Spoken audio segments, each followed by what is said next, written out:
How long have I been in the tri-state and what keeps me here?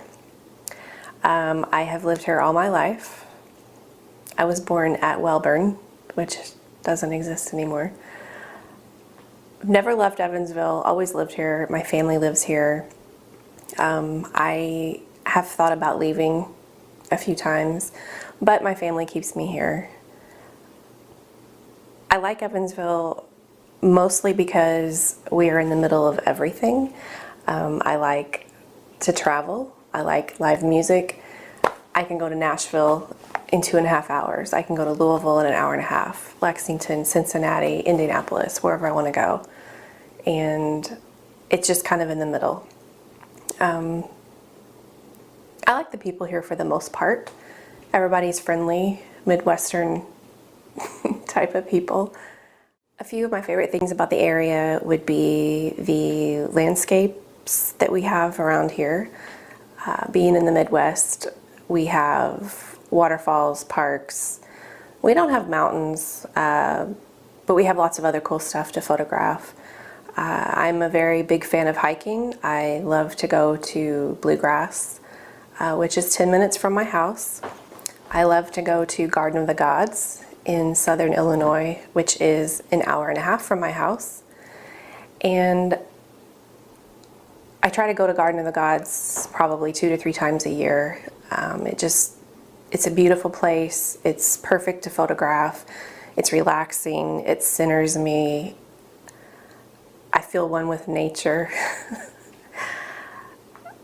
As far as the area around here, there's just so many different things that we have. I love to photograph landscapes. I love to photograph old barns. Living in the Midwest, we have farms everywhere. When I first started out in photography, I would get in the car and drive for miles within a 25-mile radius of Evansville and just barn hunt. I would load up the kid in the car with a cooler and my camera and hunt for barns and farms. And that's just what I love. And I love being outside in nature. And that's probably the best thing I love about this area. What got me into photography and how long have I been a photographer? I don't know if anything actually got me into photography. I've always been the one with the camera since I can remember. When I was a kid, I always had the camera at family functions.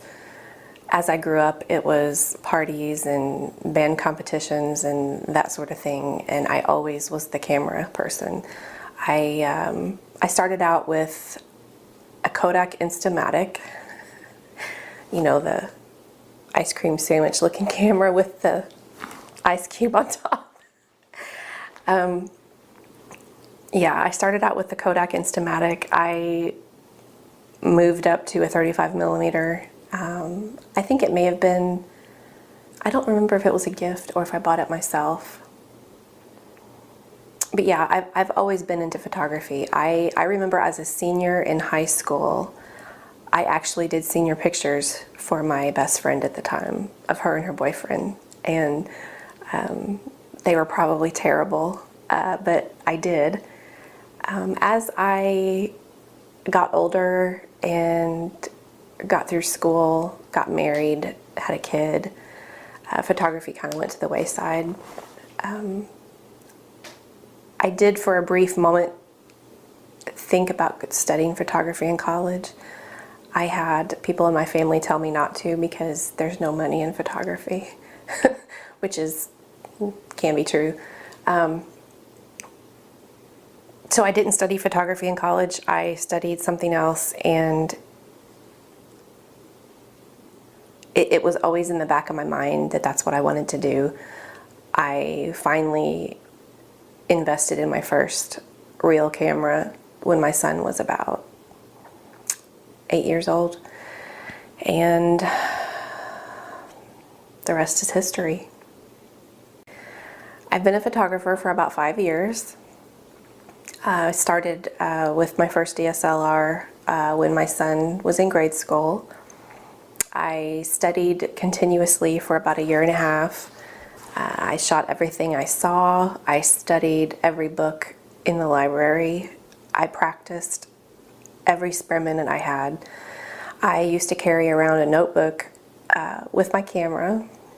It would drive my husband and my son crazy, but I would shoot things around the house, outside in the backyard, and I would write down my settings and figure out if I was whatever I was doing. I didn't start charging people till about 2 years after I got my camera. People would contact me and ask me, can you take our picture? Can you take our picture? And finally I decided I might as well give it a shot. I love doing it. I'll try it. So I've probably been charging people for about 3.5 years. So I guess I've probably been shooting seriously for 5 years total. But I feel like I've always been a photographer. What are my favorite things to photograph and why do I like to shoot them?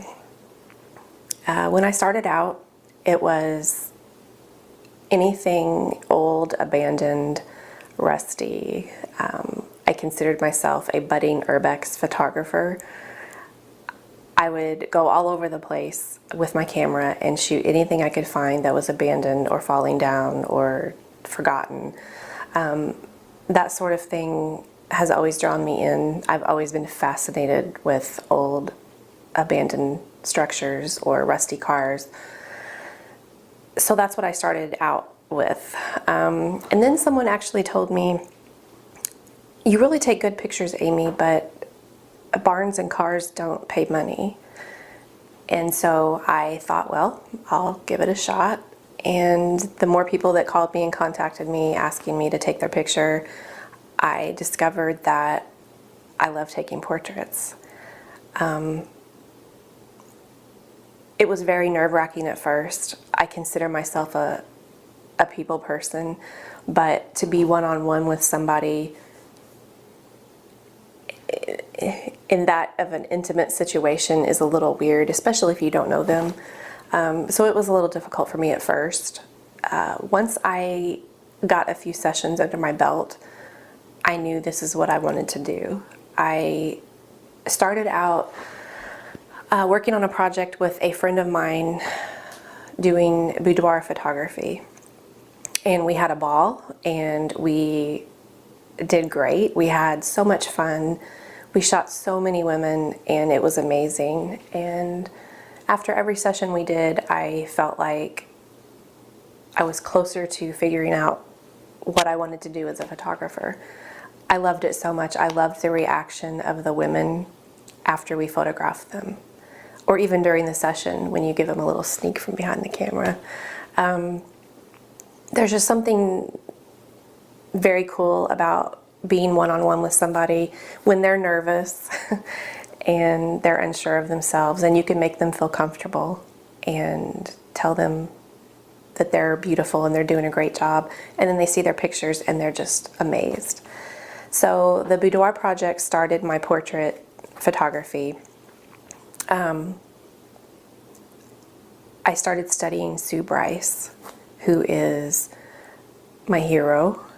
I absolutely love her. I could watch her day and night and never get tired of hearing her talk. She is an amazing photographer. She's an amazing businesswoman. Her ideas are simple and straightforward, but just amazing.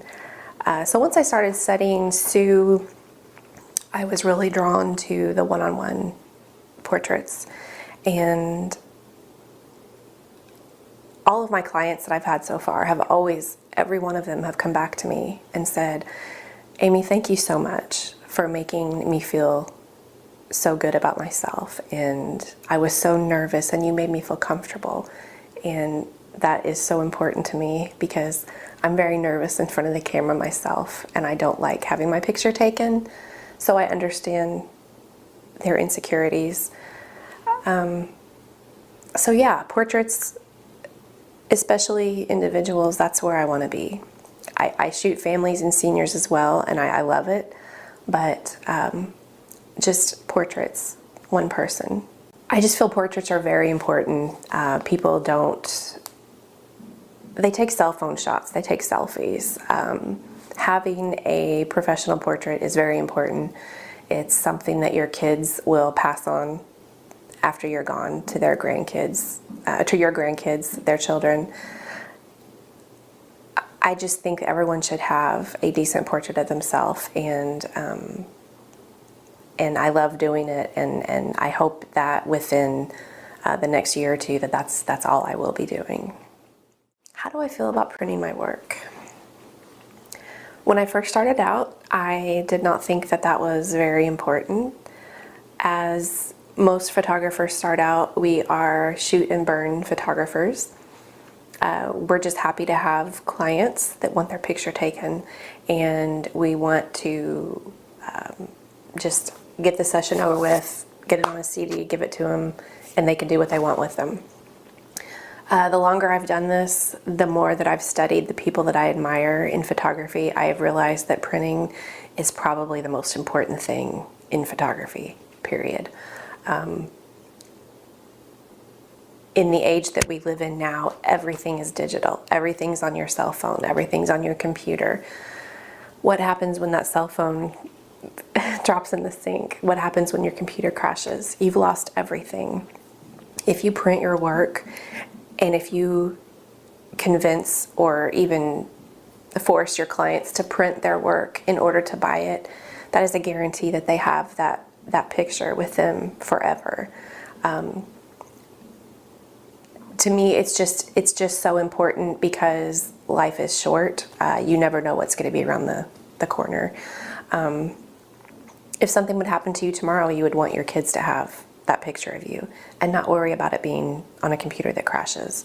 I also think that it's very important when clients see their pictures, seeing it on the back of a camera or on an online gallery is one thing, and they'll ooh and ah and they'll love it and they'll tell you that they love it, but then they won't print it.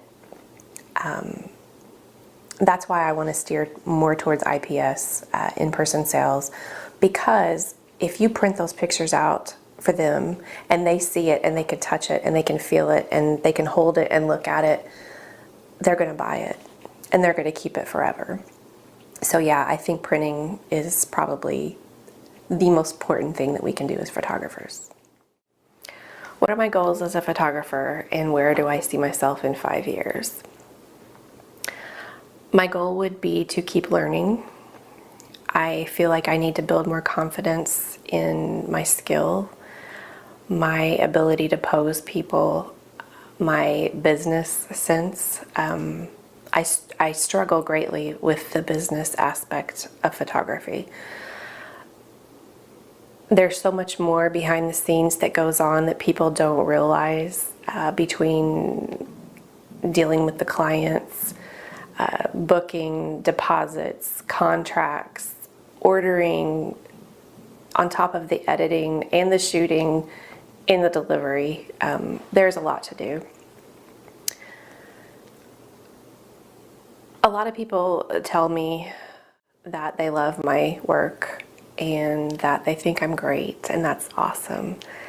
But I am my own worst critic, as most photographers are, and I feel like I need a lot more work. So I plan on really studying a lot over the winter while we're not busy, and really studying and really just diving in, learning as much as I can. I just purchased some off-camera lighting, so that's my new project. I hope to learn everything I can about that. Continue to study natural light photography, which is what I love.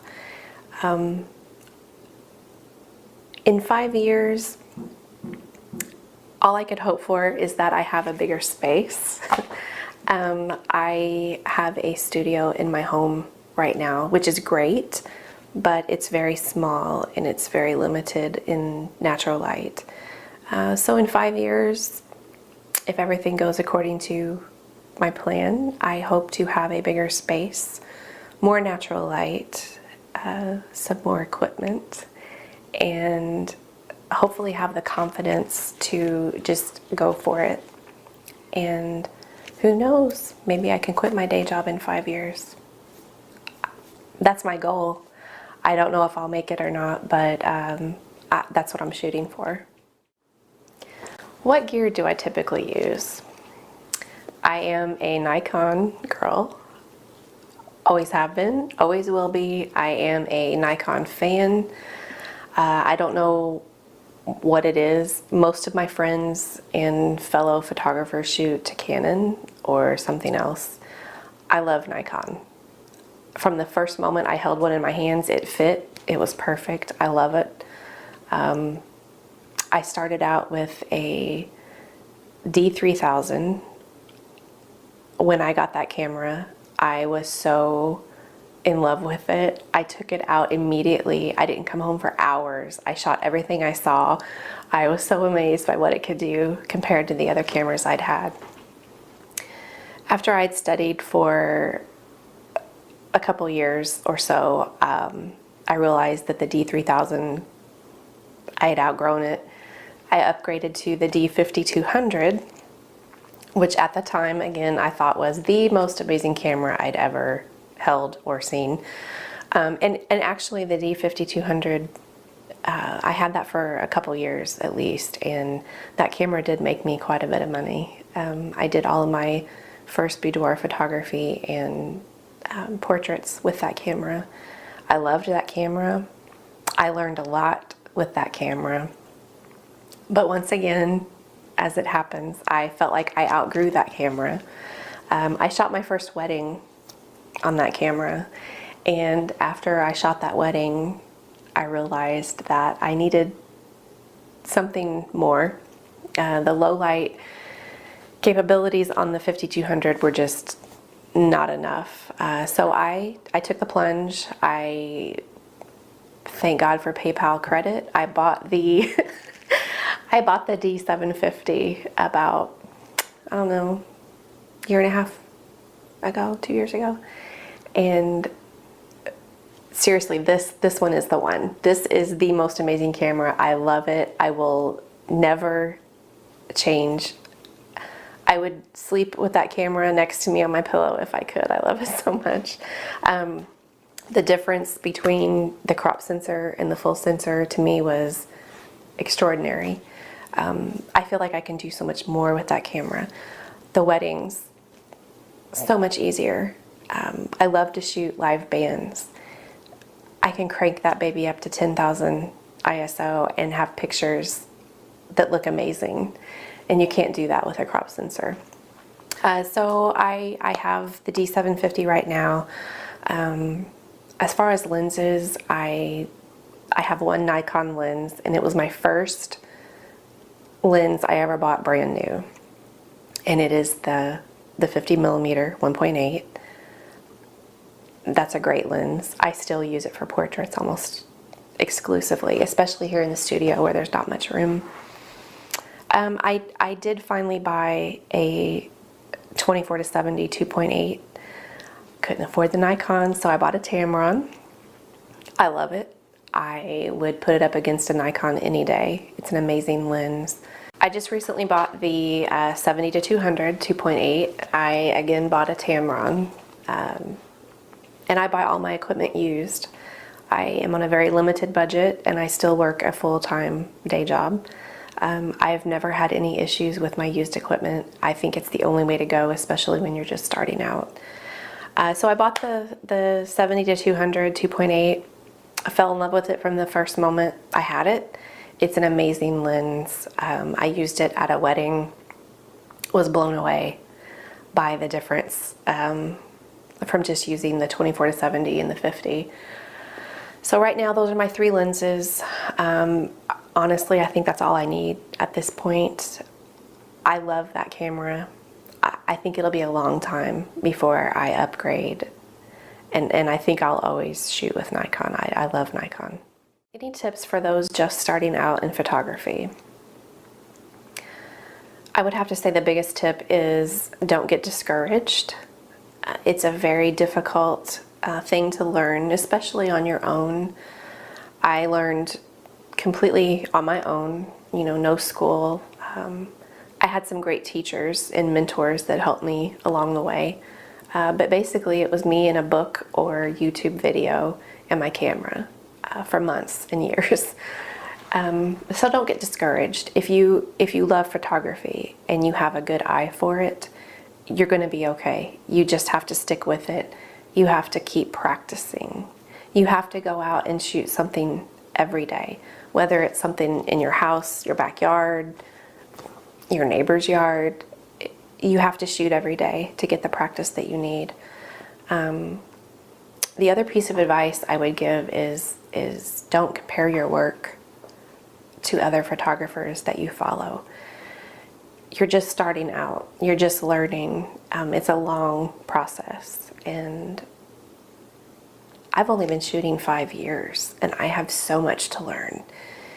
And I have newbies message me and ask me for advice, and what should I do, and what should I buy, and how do I do this? And it reminds me of how I felt in their shoes when I was first starting out, and I didn't have a clue as to what was going on. So I guess find someone that you like, that you get along with, that knows what they're doing. Get a mentor, like I did. They're very helpful. Watch YouTube. Go to the library, study, read, practice. And one day the light bulb will just go off. You'll get the exposure triangle. You'll understand how it all works. You'll get a perfect shot and you're set. On a scale of 1 to 10, being 1, I just opened my first camera, and 10 being I taught Sue Bryce, I would put myself maybe a 4, maybe a 5. And again, I am my own worst critic. I do feel like I have the technical aspect of photography down. I know my settings. I know my exposure triangle. I know when I need to up that ISO. I know when I need to change my aperture. I can look at a scene and know what settings I need for the most part. But I'm still learning about light. I'm still learning about off-camera flash. There's just so much to learn. It just never ends.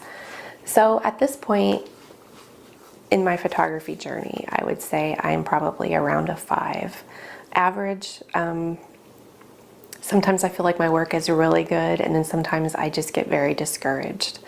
But when I compare myself to people that I think are amazing, I would say I'm a solid 5. As a photographer, what do I struggle with the most? I think I kind of already touched on this, but I think a lot of it is posing. I feel like I have a very, I have a way with people. I do consider myself a people person. When I have a session with someone that I've never met before, I make them feel comfortable, and I'm good at it, and that's just something that I'm good at. I always have been. But when it comes down to actually posing a family, especially like 5 or 6 people, it can be a struggle at times. Of course you have Pinterest. You can look at Pinterest and copy other people's work, and that's fine too. But to me, posing people to make them look their best and to really make the picture come together, that's the most difficult part for me. And also the business side of photography, I really struggle with that. I feel like I could be a great business person, but I don't have a lot of time to devote to it right now, working, another job.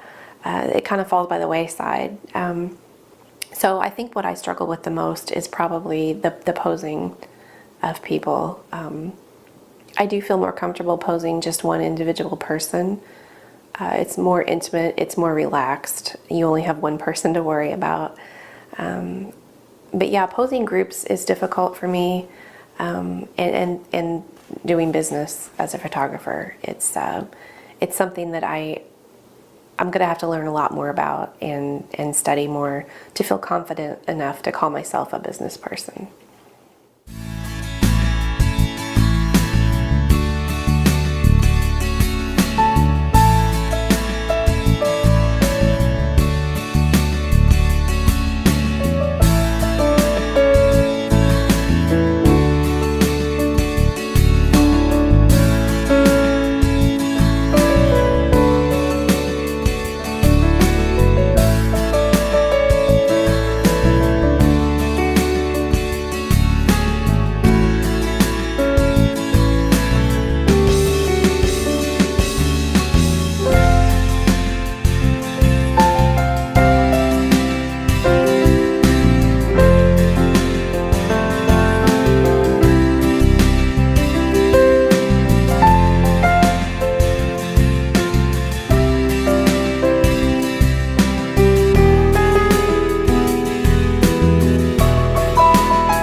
Did I answer the question? What was the question?